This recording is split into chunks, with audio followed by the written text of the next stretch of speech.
اللہ تعالیٰ نے ہم پر یہ فضل فرمایا ہے کہ ہمیں اللہ نے عظمتوں والے محبوب عطا فرمائے۔ نبی پاک صلی اللہ تعالیٰ علیہ وسلم کا علم بھی بڑا عظیم ہے، حضور کے معجزات بھی بڑے عظیم ہیں، کمالات بھی بڑے عظیم ہیں، فضائل، شمائل، خصائل۔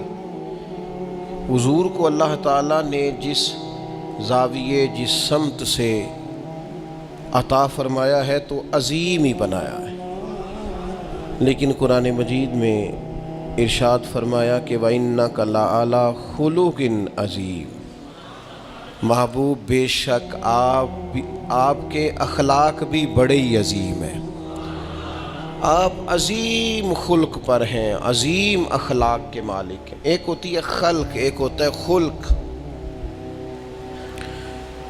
خلق کہتے ہیں انسان کی ظاہری تخلیق کو، اس کی ظاہری خد و خال کو، صورت کو، اور خلق کہتے ہیں اس کے باطنی اوصاف کو، اس کی سوچ کو، اس کی نرم دلی کو، اس کے اچھے جذبات کو، اس کے خلوص کو، اس کی عاجزی کو، اس کی محبت کو، اس کے للہیت کو، اس کے باطن کے اندر جو لوگوں کے لیے اچھے جذبات ہوتے ہیں، اس کو خلق کہتے ہیں۔ اللہ تعالیٰ نے حضور کو جو خلق عطا فرمائے وہ بڑی عظیم عطا فرمائے۔ نبی پاک علیہ الصلاۃ والسلام کے اخلاق کے اندر جو کمالات تھے وہ ذرا انفرادی تھے۔ ہمارا آج جو سب سے بڑا مسئلہ ہے وہ نہ اقتصادی ہے نہ معاشرتی ہے، ہمارا سب سے بڑا مسئلہ اخلاقی مسئلہ ہے۔ قومیں، ملتیں، قبیلے جب اخلاق چھوڑ جاتے ہیں، اور جب وزاداری چھوڑ جاتے ہیں، اور جب عظمت کردار چھوڑ جاتے ہیں، تو وہ خود بخود بیک ہونے لگتے ہیں، وہ پیچھے ہٹنے لگتے ہیں۔ بہت سارے لوگ بام عروج پر ہوتے ہیں، آگے نکلتے ہیں، لیکن اپنی اخلاقی کمزوریوں کی وجہ سے وہ پستیوں کی طرف سفر شروع کر دیتے ہیں۔ انسان کے لیے سب سے زیادہ ضروری یہ ہوتا ہے کہ وہ اخلاقی مضبوطی اپنی طبیعت میں پیدا کرے۔ بہت سارے دوست لوگوں سے پیار کرتے ہیں، لیکن بعد میں جب وہ ان کا اخلاقی رویہ دیکھتے ہیں تو خود بخود پیچھے ہٹ جاتے ہیں۔ ایک ہوتا ہے دوست کا ہونا، احباب کا ہونا، ایک اپنے قریبی لوگ بھی، بہن بھائی بھی اور اولاد بھی انسان کی اخلاقی کمزوریوں کی وجہ سے اس سے پیچھے ہو جاتی ہے۔ جب تک رویے میں، مزاج میں اخلاقی بلندی پائی جاتی ہے، نبی پاک صلی اللہ تعالیٰ علیہ وسلم نے فرمایا تم میں سے بہترین مسلمان وہ ہے جس کے اخلاق زیادہ اچھے ہیں، جس کی عادات زیادہ عمدہ ہیں، جو عظمت کردار کا حامل ہے۔ مزاج میں وفاداری ہونی چاہیے، مزاج میں خیر خواہی ہونی چاہیے۔ انسان بعض لوگوں کے لفظوں میں عاجزی ہوتی ہے، ویسے وہ عاجز نہیں ہوتے، ملتے بھی جھک کے ہیں، لیکن ویسے عاجز وہ کہتے ہیں میں نے شیشے میں اتار لیا ہے، میں تیز آدمی ہوں، دیکھا میں نے اس کو بھی قائل کر لیا ہے۔ وہ لفظوں کے لحاظ سے، جھکاؤ کے لحاظ سے عاجز ہوتے ہیں، فی نفس سے ہی عاجز نہیں ہوتے۔ کچھ لوگ جملے کے لحاظ سے، اٹھنے بیٹھنے کے لحاظ سے، آؤ بھگت کے لحاظ سے خدمت گزار ہوتے ہیں، ویسے وہ خدمت گزار نہیں ہوتے۔ کچھ لوگ ایسے ہوتے ہیں جو اچھے جملے ترتیب دے کے کسی کو قائل تو کر لیتے ہیں، اس کو اپنی ہمدردی کا اظہار تو دلاتے ہیں، اشک شوئی تو کرتے ہیں، تسلی تشفی تو دیتے ہیں، ویسے خیر خواہ نہیں ہوتے۔ ویسے وہ بڑی اچھی دھیمی باتیں کر کے کہیں گے کہ یار کوئی مسئلہ نہیں، تو پریشان نہ ہو، تو ٹینشن نہ لے، میں تیرے ساتھ ہوں، پر نہیں نہ ساتھ ہوتے یار۔ زندگی میں وہ عجیب لمحہ تھا، وہ میرے ساتھ تھا پر میں تنہا تھا، ساتھ ہی تھا بندہ پر میں لوگوں کے ہجوم میں بھی اکیلا ہی تھا۔ اپنے اخلاقی رویے میں، خلق میں، مزاج میں، یعنی ڈھل جائے طبیعت انسان کی، اس کے رویے عمدہ ہو جائیں، اور یہ کام کشید نہ کرنا پڑے اسے۔ ہمارے علماء نے لکھا ہے خلق کا معنی یہ ہے کہ اچھے کام کرنے میں تکلیف نہ اٹھانی پڑے، خلق کا معنی یہ ہے کہ اچھے کام خود بخود بندے سے ہونے شروع ہو جائے، وہ خود بخود اچھے کاموں کی طرف اس کی طبیعت مائل ہو جائے، توجہ ہو جائے اس کی، اس کا مزاج بن جائے۔ یہ کب ہوتا ہے؟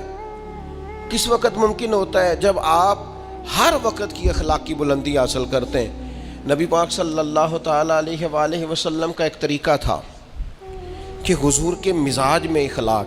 بعض لوگ ایسے ہوتے ہیں جو بعض اوقات ایسی حرکت کرتے ہیں، ہوتے ہیں لوگ جو ایسی حرکت کرتے ہیں کہ سخت رد عمل کی ضرورت ہوتی ہے۔ بندے کا دل کرتا ہے نرا ڈانٹے نہ، ڈنڈا بھی پکڑ لے، کرتے ہیں بعض اوقات بعض دوست ایسے کام۔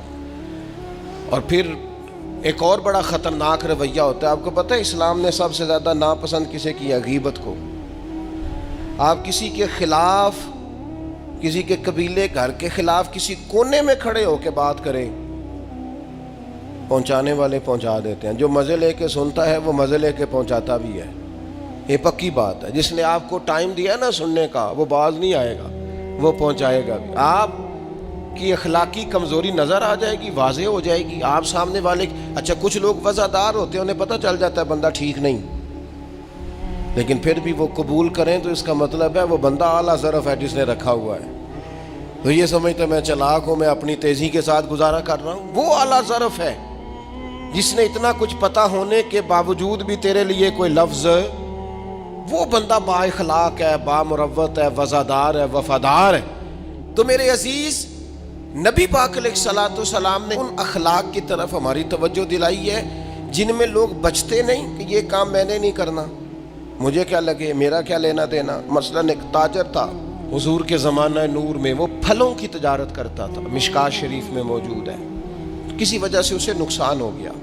تو انسان جب تجارتیں کرتا ہے، زندگی گزارتا ہے، تو جہاں اسے نفع ملتے ہیں وہاں کہیں کہیں اسے خسارے بھی ملتے ہیں۔ تو الگ بات ہے کہ ہم صرف نفعوں کے قائل ہوتے ہیں، خساروں کے قائل ہی نہیں ہوتے۔ وہ تاجر تھے، پھلوں کے تاجر تھے، بڑی اچھی تجارت کرتے تھے، کسی وجہ سے نقصان ہو گیا۔ اب وہ حضور کی بارگاہ میں آئے۔ ہمارے ہاں یہ ہوتا ہے کہ لوگ کہتے ہیں میرا کیا لینا دینا، بلکہ اگر کوئی بندہ اس طرح کا مسئلہ حل بھی کرا رہا ہو تو کہنے حضرت صاحب تو آڈا نہیں ہے کام۔ اس تاجر نے اس بارگاہ میں آ کے کہا جہاں جو آ جاتا ہے ہمیشہ بامراد ہی جایا کرتا ہے۔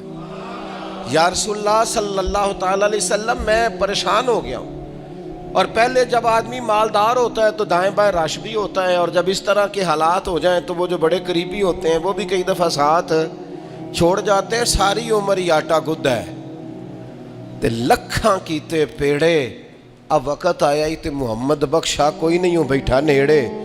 لوگ نکل جاتے ہیں، کمزور پڑ گیا بندہ بیچارہ۔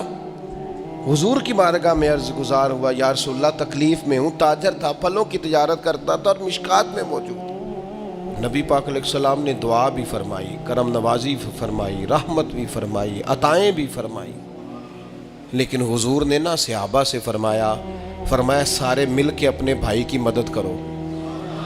تھوڑے پیسے کسی نے دیے، تھوڑے کسی نے دیے، تھوڑے کسی نے دیے، مل کے۔ اور ایسے لوگوں سے جو لوگ بڑے اس کام کے لیے ہر وقت ذہنی طور پر تیار رہتے تھے، ان لوگوں سے کہا اس کے ساتھ چلو، لیکن اس کا قرضہ ابھی بھی جتنا چڑھ گیا تھا اتنے پیسے جمع نہیں ہوئے تھے۔ اللہ کرے میں آپ کو سمجھاؤں، یہ بھی اخلاقی بلندی والا کام ہے کہ کسی شخص کی کمزوری میں اسے اٹھانا، گرتے ہوئے کو سنبھالنا، پھسلنے والے کو سہارا دینا، بکھرنے والے کو بکھرنے سے بچا لینا، ٹوٹنے والے کو ٹوٹنے سے بچا لینا، پریشان ہو جانے والے کو سمیٹ لینا۔ اللہ کے پیارے رسول صلی اللہ تعالی علیہ وسلم نے فرمایا اپنے بھائی کی مدد کرو۔ لوگوں نے مدد کی، لیکن اس حد تک اس کے پاس پیسے نہ ہوئے جتنا اس کا قرضہ تھا۔ اب حضور نے ان لوگوں کو بلایا جن کے اس نے پیسے دینے تھے، اور پیسے دینے والوں سے کہا کہ اس کے پاس اتنے ہیں، اتنے لے لو، اور چلو تم بھی کچھ نیکی کرو، کچھ لے لو کچھ چھوڑ دو۔ یہ کون کرا رہا ہے؟ رحمت للعالمین نبی۔ اور ہمارا جب کوئی بندہ اس طرح الجھ جاتا ہے پھر تو وہ ساڑھا لگتا ہی کچھ نہیں نا۔ اتنے دنوں تک نہ رشتہ داری ہوتی ہے، نہ دوستی ہوتی ہے، نہ تعلق۔ وہ تیری آنکھ ہو یا سنگ ملامت کی چبھن، کون پہنچا ہے میرے درد کی گہرائی تک؟ دور شہرت میں تو یاروں نے کیا یاد بہت، پر ساتھ آیا نہ کوئی کوچے رسوائی تک۔ جب حالات خراب ہوتے ہیں تو سب سے پہلا کام یہ ہوتا ہے میرا تعلق کوئی نہیں، اور جب ٹھیک ہوتے ہیں تو پھر بڑی لمبی رشتہ داری نکلتی ہے، اوہ ہو کہتے ہیں وہ بڑی دور کے میرے قریبی تعلقات ہیں، وہ بڑا دور کا رشتہ ہے اور میرا بڑا قریبی لین دین ہے. تو بڑی عمدگی سے لوگ بڑی دور شہرت میں تو یار ہونے کی یا یاد بہت، پر ساتھ آیا نہ کوئی کوچائے رسوائی تک. جو عرض کرنے جا رہا ہوں اس پر آپ نے زیادہ غور کرنی ہے کہ اگر کوئی آدمی گر رہا ہو تو گرتی دیوار کو دھکا نہیں دینا، اسے سنبھالنا ہے. اس شخص کو وہ یار حالات ہو جاتے ہیں اوپر نیچے، انسان کمزور پڑ جاتے ہیں، راہ چلتے چلتے کئی دفعہ گاڑی کا صرف پیٹرول ہی ختم نہیں ہوتا، جو مفت میں پانی ملتا ہے کئی جگہوں پہ وہ بھی ختم ہو جاتا ہے، اور قریب قریب اس کی بھی کوئی شناخت نہیں ہوتی. کئی دفعہ صرف اور صرف پیٹرول کا مسئلہ ہی نہیں ہوتا، وہ جو 20 روپے میں ہوا ٹائر میں بھری جاتی ہے کئی جگہوں پہ وہ بھی نہیں ملتی. تو تسلی کے لیے اخلاقی رویہ یہ ہونا چاہیے کہ اگر کوئی بندہ کہیں کمزور پڑ رہا ہے، گر رہا ہے، تو اس کی اس کمزوری پر اسے تھاما جائے، اس کی حوصلہ افزائی کی جائے، تسلی دی جائے. لیکن ہمارا یہ ماحول نہیں ہوتا. میں اکثر کہتا ہوں دوستوں سے کہ جو آدمی اپنے گھر کی تیسری منزل شروع کرتا ہے نا، تیسرا لینٹر ڈالتا ہے، اسے سارے جا کے انہیں بھائی آپ کو کم ہو جاتے دسی، بھائی انہیں کیوں دسنا ہے، مالدار آدمی ہے تیسرا لینٹر ڈال رہا ہے. لیکن وہ بیچارہ غریب آدمی جو بالے ڈال رہا ہے اور لکڑی کی چھت ڈال رہا ہے، وہ اگر کسی سے جا کے کہتا ہے نا تھوڑی امداد کرا دے میرا کام رک گیا، تو کہتے ہیں آپ نے پہلے بتانا تھا، اب تو نہیں نا، مطلب وہ تو بڑی پرانی بات تھی، وہ تو میں نے بانٹ دیا، رمضان میں بڑا کر دیا، فلانی جگہ بڑا. یہ لہجہ درست، یہ اخلاقی رویہ نہیں. درد دل اور چیز کا نام ہے، خیر خائی اور چیز کا نام ہے. وہ کسی نے کہا تھا کہ پلا کر گرانا تو سب کو آتا ہے، مزہ تو تب ہے کہ گرتوں کو تھام لے ساکی. کوئی گر رہا ہو اس کا بازو پکڑنا، اس میں مزہ ہے، اس میں لطافت ہے، اس میں حسن ہے. اور ایک دوسرا اخلاقی رویہ جس کی بہت زیادہ ضرورت ہے، جو ہمارے زیادہ ساتھ ہوتے ہیں نا، غلطیاں بھی انہوں نے ہی کرنی ہوتی ہیں. جو آپ کے ساتھ نہیں انہیں آپ کو معاف بھی نہیں کرنا پڑتا. معاف کسے کرنا پڑتا ہے؟ معاف کسے کرنا پڑتا ہے؟ اپنے خادم کو. اگر آپ آفیسر ہیں تو اپنے ملازم کو. معاف کسے کرنا پڑتا ہے؟ اپنے بہن بھائیوں کو، رشتہ داروں کو، اہل خانہ کو. معاف کسے کرنا پڑتا ہے؟ اپنے شاگردوں کو، ارادت مندوں کو، دوست احباب کو، اپنوں کو معاف کرنا ہوتا ہے. کسی کے ساتھ آپ کا کئی دفعہ دوست آ جاتے ہیں، میں عمرے پہ جا رہا ہوں، کوئی غلطی ہوئی تو معاف کر دینا، تو میں کہتا ہوں مجھ سے آپ کیا معافی مانگیں گے، آپ ادب سے مل کے چلے جاتے ہیں. جن کے ساتھ آپ کا اٹھنا بیٹھنا ہے ان سے معافی مانگیں. جو زیادہ قریب رہیں گے غلطیاں بھی تو وہی کریں گے نا، جو روز مانتے ہیں، کسی وقت سستی بھی دکھاتے ہیں. تو معاف تو کرنا ہوتا ہے اپنوں کو. ایک خاص بات کروں آپ سے، بیٹیوں کو معاف نہیں کرنا پڑتا، معاف بہو کو کرنا پڑتا ہے. کر کے تو دیکھو نا یار. ایک معیار ہے بیٹی کے لیے، وہ بیاہ کے کسی جگہ گئی ہے، اس کی شکایت آئی ہے، تو ہمارا جواب یہ ہے کہ ابھی بچی ہے، سیکھتے سیکھتے سیکھ جائے گی. یہ جواب بنائیں بہو کے لیے. اگر وہ غلطی کرے، اس کی ساس شکایت کرے، اس کا خاوند شکایت کرے، تو یہ بہو کے لیے بولیں کہ ابھی بچی ہے، سیکھتے سیکھتے. یہ بہو کے لیے بات کریں کہ بچی ہے، سیکھتے سیکھتے. یہ بہو کے لیے ضرورت ہے اس کی. بیٹی کے لیے تو اس کی ضرورت، بیٹی غلطی کرے تو اس کے وکیل بن جاتے ہیں. ساری زندگی ساس سسر اپنی بیٹی کے وکیل رہتے ہیں اور اپنی بہو کے جج بنے رہتے ہیں. اس کے لیے فیصلے سناتے ہو، اس کی وکالت کرتے ہو. یہ بیٹی نہیں کسی کی، اس کے جج بن گئے ہو، اس کے حق میں فیصلوں کا اعلان ہے، اس کے لیے وکالتوں کا اعلان ہے. چھ معنی دار. مسلمان کا یہ اخلاقی رویہ نہیں ہوتا. نبی پاک علیہ الصلوۃ والسلام نے ہمیں سبق دیا ہے، جو قریب رہنے والے ہیں انہیں ہی تو معاف کرنا ہے، دوسرے کو تو معاف کرنا ہی نہیں پڑتا. اپنوں کو ہی تو معافی کی ضرورت ہوتی ہے، چونکہ اپنوں نے ساتھ رہنا ہے. حضرت انس بن مالک رضی اللہ تعالیٰ عنہ یہ بڑے خوش نصیب خوش بخت انسان ہیں. کہتے میری اماں خود مجھے حضور کی بارگاہ میں چھوڑ گئی تھی کہ یا رسول اللہ یہ آپ کی خدمت کرے گا. کہتے میں نے 10 سال حضور کی نوکری کی ہے، نبی پاک نے کبھی اوف بھی نہیں کہا. بلکہ بخاری مسلم میں ایک انوکھی بات موجود ہے. فرماتے ہیں مجھے ایک دن حضور نے فرمایا جا یہ کام کر کے آ. کہتے میرے دل میں یہی تھا کہ فوراً جاؤں گا. اسی طرح لفظ موجود ہے, میرے دل میں تھا جاؤں گا کر کے آؤں گا. حضور نے فرمایا کر کے آ. دل میں پکا ارادہ تھا جاؤں گا, لیکن اپنی زبان سے میں نے کہا حضور میں نے کوئی نہیں جانا.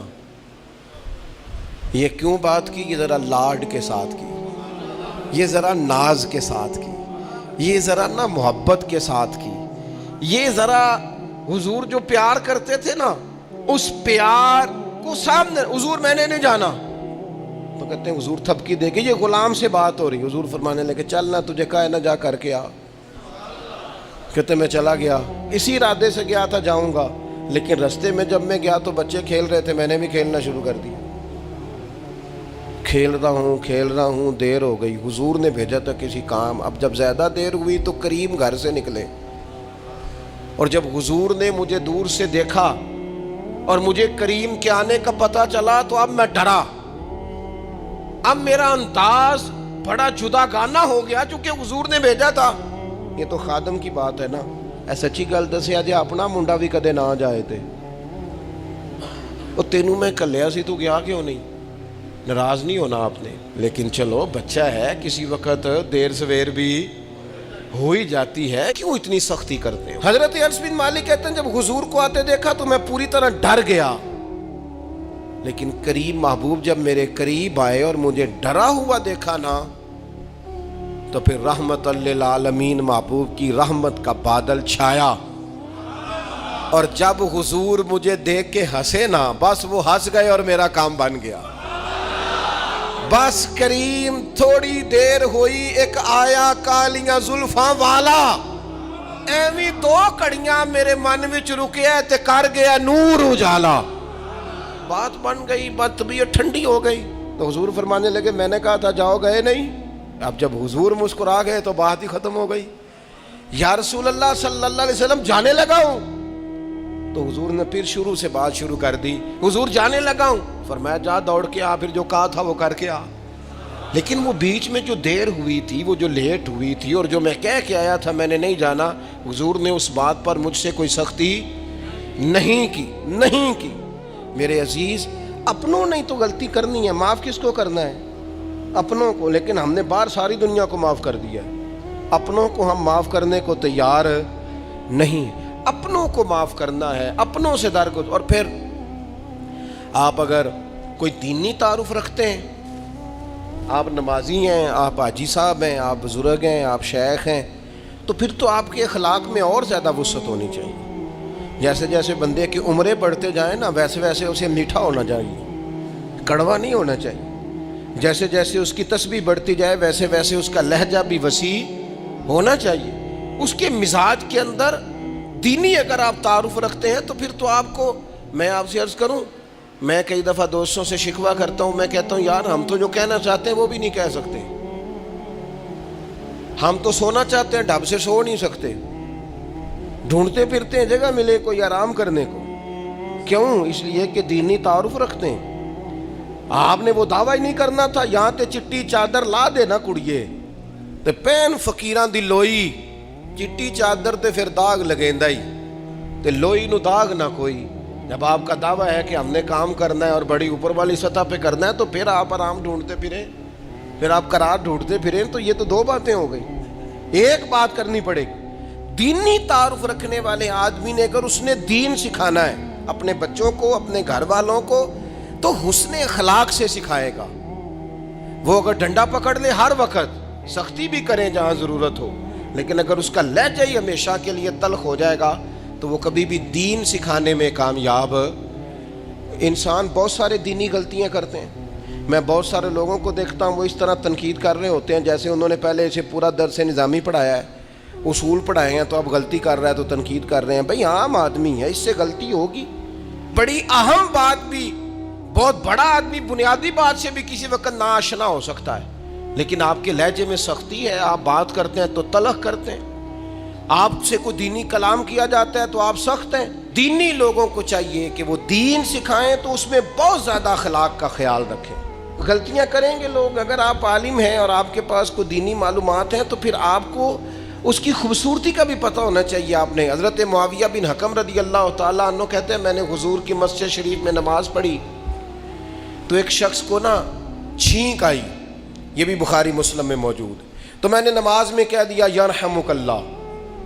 یہ چھینک آنے کا جواب ہوتا ہے, میں نے یہ نماز میں کہہ دیا. تو اب بہت سارے لوگ مجھے گھورنے لگ گئے,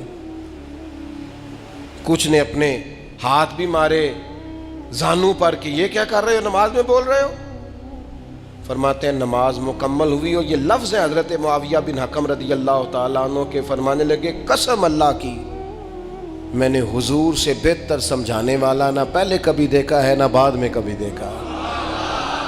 فرماتے ہیں نہ حضور نے مجھے مارا نہ ڈانٹا, بلکہ جس طرح ایک بچے کو گویا ٹریٹ کیا جاتا ہے, سمجھایا جاتا ہے. حضور فرمانے لگے اللہ کے بندے نماز میں کوئی اور بات نہیں کرنی چاہیے, صرف اللہ کی تسبیح پڑھنی چاہیے, اس کے اسماء کا ذکر کرنا چاہیے یا قرآن پاک پڑھنا چاہیے. نماز میں کوئی اور کلام کرنے کی اجازت نہیں ہے. ہمارے ہاں لوگ دینی مسئلہ سمجھاتے ہیں تو اتنا ان کے مزاج میں تلخی ہوتی ہے بعض اوقات, اللہ ماشاءاللہ. کچھ لوگوں کی طبیعت اتنی کرخت ہوتی ہے, بچہ نماز پڑھ رہا ہے اور حاجی صاحب اس کے ساتھ کھڑے نماز پڑھ رہے ہیں, لیکن وہ اس کو کھڑا کر رہے ہیں تو یوں کندھے سے ہلا کے تینوں آج تک نہیں پتا نماز ہے کہ یہ آپ دین سکھا رہے ہیں. یہ اخلاقی رویہ دین سکھانے کا, یہ لب و لہجہ دین سکھانے کا. قطعاً ایسا کوئی کام نہ کریں. میں تو یہ مدارس کے اساتذہ سے بھی کہتا رہتا ہوں, میں کہتا ہوں نبی پاک نے کبھی کسی کو نہیں مارا. آپ بچوں کو ڈانٹیں, کریں کچھ, لیکن وہ رویہ آپ اختیار نہ کریں جس کی دین اجازت نہیں دیتا. تو اخلاقیات میں ان چیزوں کا ضرور خیال کریں. ایک روایت اور عرض کر دوں آپ کو. حضرت جابر ابن عبداللہ رضی اللہ تعالیٰ عنہ فرماتے ہیں میرے والد احد میں شہید ہو گئے تھے, میرے ذمے بہنوں کا بوجھ بھی تھا اور قرضہ بھی تھا. اللہ کے محبوب علیہ السلام نا مختلف طریقوں سے مختلف انداز میں میرے اوپر کرم نوازیاں فرماتے. نوازنے کا طریقہ, آپ نہ کسی کو نوازیں بہانے سے. میں نے بعض بزرگوں کو دیکھا ہے کسی بچے کو ادارے میں خانقاہ میں کمزور دیکھتے, وہ سریلا بھی نہیں ہے, اسے کہتے چل پتر نعت سنا, اور نعت سنا رہا ہے تو اسے نذرانہ دے رہے ہیں. چل بیٹے تلاوت سنا, چل تقریر سنا, کسی بھی طریقے سے اس کو تسلی ہو رہی. اور اس طرح کا رویہ نہ اپنایا جائے کہ وہ مانگنے والا بن جائے. یہ اخلاقی بلندی ہوتی ہے آپ کی کہ آپ کسی شخص کو بہانوں سے نوازیں. اس طرح کا ماحول نہ بنائیں کہ آپ اسے کہیں کہ چونکہ تو کمزور ہے, غریب ہے, فقیر ہے, لہذا تجھے دے رہا ہوں. حضرت جابر ابن عبداللہ فرماتے ہیں, اور یہ بھی آپ کو مسلم شریف میں ملے گا, فرماتے ہیں کہ جنگ میں میں حضور کے ساتھ تھا, میرا اونٹ بڑا کمزور ہو گیا, بیمار ہو گیا, چل نہیں رہا تھا. حضور میرے قریب آئے اور پیچھے آ کے فرمانے لگے اسے بھگاتا کیوں نہیں. میں نے کہا حضور بیمار ہے کیسے بھگاؤں. تو نبی پاک نے نا اونٹ کو ایک درہ لگایا اور گویا پیغمبر اعظم نے حکم دیا, نبی رحمت نے, نبی اکرم نے حکم دیا, فرمایا اونٹ بھاگتا کیوں نہیں. وہ جو سب سے پیچھے تھا وہ سب سے آگے نکل گیا.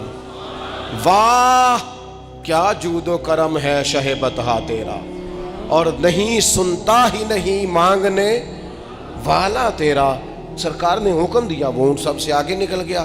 اب حضور گھوڑا دوڑا کے آگے آئے, فرمانے لگے جابر یہ اونٹ میرے ہاتھ بیچ نہیں دیتا. وہ بیمار تھا, حضور کے حکم سے بھاگا ہے, فرمایا بیچ نہیں دیتا. کہا نہیں یا رسول اللہ ویسے ہی رکھ لیں. فرمایا نہیں میں پیسے دوں گا. یا رسول اللہ آپ کا یہ ہے. فرمایا نہیں آپ قیمت بتائیں. حضور ٹھیک ہے اتنے کا اونٹ ہے, میں مدینہ طیبہ جا کے آپ کی خدمت میں پیش کر دوں گا. حضرت جابر ابن عبداللہ فرماتے ہیں حضور نے مجھ سے اونٹ خریدا. مدینہ طیبہ پہنچ کر نبی پاک صلی اللہ تعالی علیہ وسلم نے سیدنا بلال حبشی سے فرمایا جابر کو اونٹ کی قیمت بھی دے دو اور کچھ پیسے زیادہ بھی دے دو. فرماتے ہیں مجھے اونٹ کی قیمت بھی مل گئی, کچھ پیسے زیادہ بھی مل گئے, اور جب میں حضور کی بارگاہ میں حاضر ہوا اونٹ پیش کر کے اور قیمت لے کے جانے لگا تو حضور فرمانے لگے جابر جانا نہیں, قیمت بھی تیری ہے اونٹ بھی تیرا ہے. نبی پاک نے وہ اونٹ بھی تحفے میں مجھے واپس دے دیا. یہ اخلاقی رویے کی بلندی کہ کسی شخص کی غربت میں اسے نوازنا, لیکن اس طرح کا نوازنا اسے محسوس نہ ہو کہ مجھے امداد دی جا رہی ہے. تو اپنے